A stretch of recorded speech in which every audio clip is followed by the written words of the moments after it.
رئيس جمعية الكيمياء الحيوية والباثولوجية وأبحاث الدم، ولقاء إن شاء الله نقدر نغطي كل الحاجات اللي احنا عايزين نتكلم فيها. أهلا بحضرتك، اهلا شرفنا بيك. ومنورنا يا دكتور. اهلا بيك.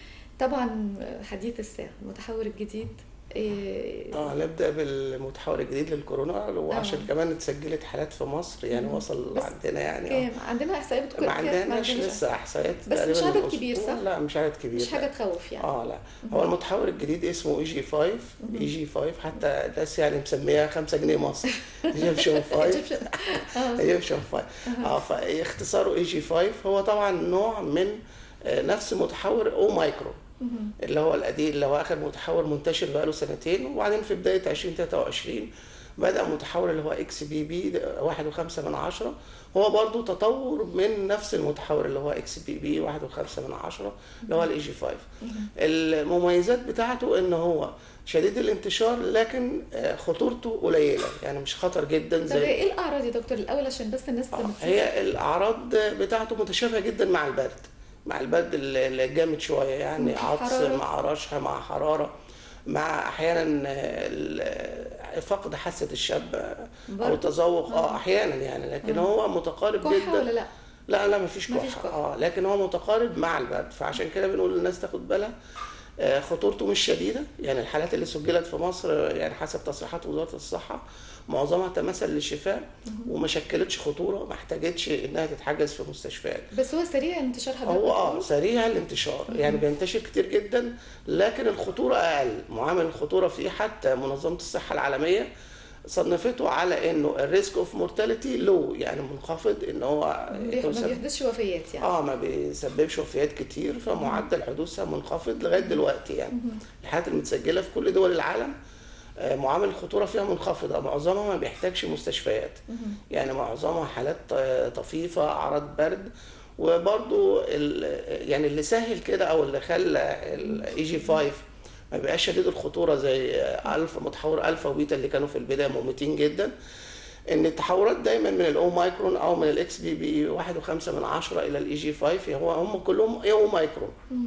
فالتحورات اللي حصلت كانت في الغطاء الخارجي، في الاشواك السبايك الخارجيه، اللي هي الاحماض الامينيه او الامينو اسيدز المكونه لبروتينات الاشواك، هي اللي فيها التحور. فالتحور في الجسم الخارجي، عشان كده الخطوره اقل.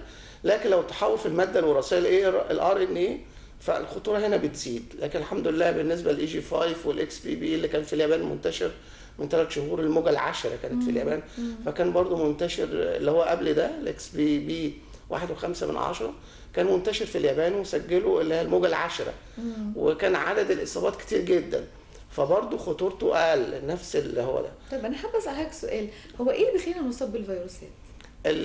هو بالذات الفيروسات الأخيرة اللي هي خاصة بالكوفيد 19 أو متحور كورونا، متحورات كورونا، إنها فيروسات بتصيب الجهاز التنفسي، مهم. فبالتالي إن سهل العدوى لها زي البرد، إن حد بياخد من حد، أو موجودة حد عطس، أو طلعت مهم. المخلفات على أسطح وحد لمسها، فالإصابة، أو في التكدسات في التجمعات، فالإصابة بتبقى كتير بالفيروسات اللي هي دي. مهم. لكن تأثيرها على الجسم هو اللي بيعتمد على أشياء كتيرة، من أهمها مناعة الجسم نفسه. يعني كل واحد معرض ياخد الفيروس، لكن الاختلاف في استجابة الجسم للفيروس. طب اسالك سؤال كده عارض ونرجع لموضوعنا تاني. اتفضل. كان يقول لك ايه مثلا؟ اشرب مش عارف ينسون ولا اشرب ايه يرفع مناعتك، خد فيتامين ويرفع، هل ده هي حقيقي؟ بالنسبة للمناعة، يعني اللي هو فيتامين سي والزنك والحاجات دي بتساعد في بتقوي رفع المناعه. بتقوي المناعة. لكن احنا دايما بنقول ان بالنسبة لمتحورات كورونا او فيروس كورونا عموما، السوائل كلها وخصوصا المياه مفيدة جدا. حتى الميه العاديه حتى كده. المية العادية مفيدة جدا، مهم. يعني مرضى السكر ومثلا مرضى الضغط المفروض انه يشرب مياه كتير، صحيح ومرضى الكلى صحيح. مش هياخد سوائل فيها، او ياخد سوائل ما فيهاش سكريات. مم. فبالنسبة للسوائل والمية حتى السادة مفيدة جدا في حالة الإصابة بفيروس كورونا أو طب هل في بالفيروسات عموما. مشروبات معينة حضرتك تنصح بيها؟ مشروبات نعم. طبيعية معينة حضرتك تنصح بيها نعم. ولا لا؟ مش هل في مشروبات طبيعية مثلا ينسون، الليمون، الحاجات اللي فيها ليمون؟ كلها اللي فيها فيتامين سي مفيدة، اه لكن أنا بتكلم في دي مفيدة لتقوية المناعة. اه لكن السوائل عموما والمية حتى مفيدة، إنها بتزود البلازما في الجسم، مهم. يعني ما بتخليش تركيز الدم بيقل، يعني بتخلي البلازما، نسبة البلازما أعلى، مهم. وبالتالي هو تأثيره الأساسي في حدوث تجلطات. يعني كل ما نسبه السوائل في الدم بتقل، لزوجه الدم بتزيد، صحيح. وبالتالي نسبه حدوث التجلطات في الجسم تبقى بتزيد. اعلى. صحيح. لذلك السوائل والميه مفيده جدا انها بتقلل حدوث الجلطات، وهو تاثيره الشديد جلطات سواء في الرئه او في باقي الاعضاء بالنسبه لتاثير الكورونا. عشان كده دايما بننصح بشرب الميه وشرب السوائل. الميه عموما مفيده جدا لمرضى السكر، لمرضى الضغط، صحيح. لمرضى الكلى، صحيح. فهي فائدتها كتيره انها بتقلل حدوث الجلطات. طيب الوقاية خير من العلاج، هل في طرق للوقاية؟ بالنسبه احنا يعني كان زمان عندنا فيروس بي وفيروس سي منتشرين جدا في مصر، زي ما احنا ممكن نتكلم شويه عنهم. اتفضل. فدي الامراض اللي هي بلاد بورن ديزيز، اللي هي بتنتشر عن لازم تتنقل للدم. فدي يعني زي ما احنا شفنا المكافحه اسهل، ان انا لازم سن يدخل او ملوث، او لازم عن طريق الحلاقه او عن طريق دكتور الاسنان. ممكن اخد بالي من الحاجات دي. ممكن اخد بالي. انما هنا في الحاله دي ان انا باخد يعني نسبه ان انا اخد بالي اقل شويه، لان انا برضو معرض، مش انا اخد بالي لا كمان الاخر ياخد باله. فهو معرض من اي مخلفات من عطس او من كده، ان هو بينقل الفيروس الجهاز التنفسي. فبالتالي محتاج ان انا احسن حالتي انا اكتر من ان انا يعني اخد بالي من الاحتياطات الوقائيه. احسن حالتي ان انا برضو الجهاز المناعي اللي عنده امراض مزمنه يهتم، يعني اللي عنده سكر لازم تاثيره على مرضى السكر مثلا، عشان ما يبقاش مظبط السكر، سكر عالي، فبالتالي بيبقى تاثيره اخطر، والسكر بيعمل طب خلل. حضرتك تنصح مرضى السكر بايه؟ أولاً يعملوا ايه؟ ياخدوا بالهم ازاي؟ ياخدوا بالهم اولا لازم السكر بتاعه يبقى مظبوط. لو هو سكره ماشي، مخزون الحديد ما تبقاش عاليه. دايما احافظ على الفيرتين اللي هي نسبه مخزون الحديد، لان الخطوره في ارتفاع الفيرتين مع مخزون الحديد، اللي هو الفيرتين اللي بيسموه مخزون الحديد، مع الاصابه بالكورونا. يبقى انا اظبط السكر، اتابع السكر، اتابع مع الدكتور. لو في علاج بلتزم بالعلاج واخد العلاج، مع شرب السوائل او الميه. السوائل طبعا ما يكونش فيها سكريات كتير، والفاكهه والخضار. الفاكهه والخضار مهمين، مش كده؟ مهمين جدا عشان الفيتامينات والمينرالز والاملاح والحاجات دي كلها مهمين جدا. وبالتالي برضو السوائل والميه مهمه زي ما قلنا، عشان لو في اصابه هتقلل الخطوره. برضو مرضى الضغط مهم جدا.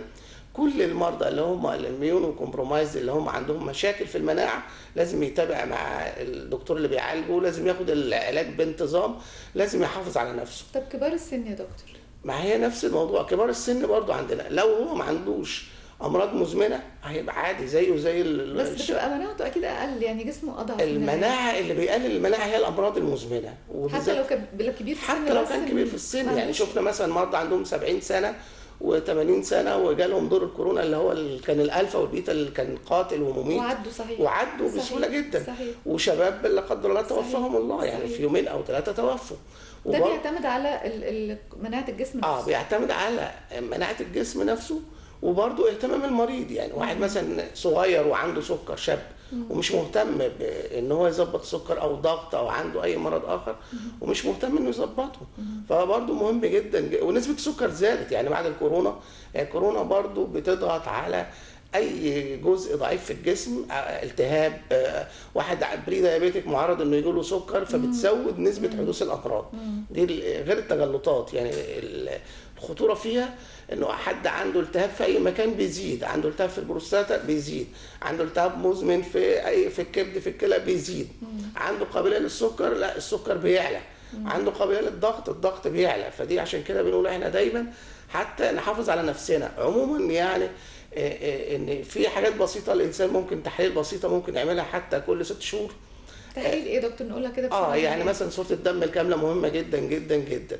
هي بسيطه. عشان حضرتك بتبص على ايه فيها؟ ببص على العد الابيض الكلي، ببص على الخلايا الليمفاويه، ببص على خلايا النيوتروفيل، وببص على الهيموجلوبين لو في انيميا او في كذا. فدي بتفيدني كصوره عامه، بتديني اللي عنده انيميا بيبقى اكثر عرضه للاصابه بالفيروسات اكتر من اللي لا ما عندوش علاقه بالنسبه للانيميا، لكن بيبقى اضعف. يعني استجابته ان هو يخف بسرعه بتبقى اضعف، لانه عنده انيميا، ما عندوش يعني طاقته اقل في وبرضه بعمل وظائف كلى، وظائف كبد، نقرس، كوليسترول، ودهون ثلاثيه. فبالتالي انا كده دلوقتي عندنا حمله 100 يوم صحه. ممكن الناس تعمل كل ده بالمجان على فكره. بالزبط. لو انتم مش عارفين يا جماعه، حمله 100 يوم صحه ممكن تعملوا كل التحاليل اللي الدكتور بيقول عليها بالمجان في مراكز الصحه. شوفوا انتوا تابعين لاني مركز وبتروحوا بتعملوا كل ده بالمجان. فيعني دي حاجه ميزه كمان، مش هتكلفهم حاجه يعني. بالظبط. احنا دلوقتي مع الغلاء وكده، فبنقول ان وزاره الصحه فعلا من سنوات، من اول فيروس سي وهي بتعمل حملات رائده وحملات مفيده جدا. وان ده دور مهم جدا. لكن احنا عندنا مشكله غياب الوعي. فالحكومه او الصحه لا، ده هي ضد المواطن، عمرها ما هتعمل حاجه. ليه؟ لان عندنا عجز في مستشفيات وزاره الصحه، ما عندناش ادوات. يروح المريض ما فيش جهاز الاشعه بايظ، عايز مريض عنده مشكله في صدره بسبب الكورونا، ما فيش مكان، لان كان العدد كتير. طبعا كانت اكتر من طاقات. صحيح. طاقه استيعاب المستشفيات ضعيفه. يعني احنا مثلا لو بصينا في اسكندريه ان احنا ما عندناش مستشفيات جديده بتنشأ، عشان كده احنا يعني معظم المستشفيات موجوده من ايام جمال عبد الناصر. يعني اسكندريه مثلا خلال 30 40 سنه مستشفتين اللي استحدثوا مثلا اللي هي التامين الصحي في توسون ومستشفى الجامعه في سموحه. فهنا ما فيش مستشفيات وزاره صحه. يعني محتاج ان انا ازود اعداد السكان بتزيد، الطاقه الاستيعابيه للمستشفيات بتقل، فبرضه محتاج ان انا ازود مستشفيات ووزاره الصحه تابعه لوزاره الصحه. طب انا ما عنديش امكانيات وما عنديش ميزانيه، انا ممكن انشر ثقافه التبرع زي ما الناس بتبرع للمساجد والكنائس، ممكن تتبرع للمستشفيات، بس ما تكونش مستشفيات يعني خاصه او ذات او ماسكاها جهه معينه، لا تبقى تتسلم لوزاره الصحه.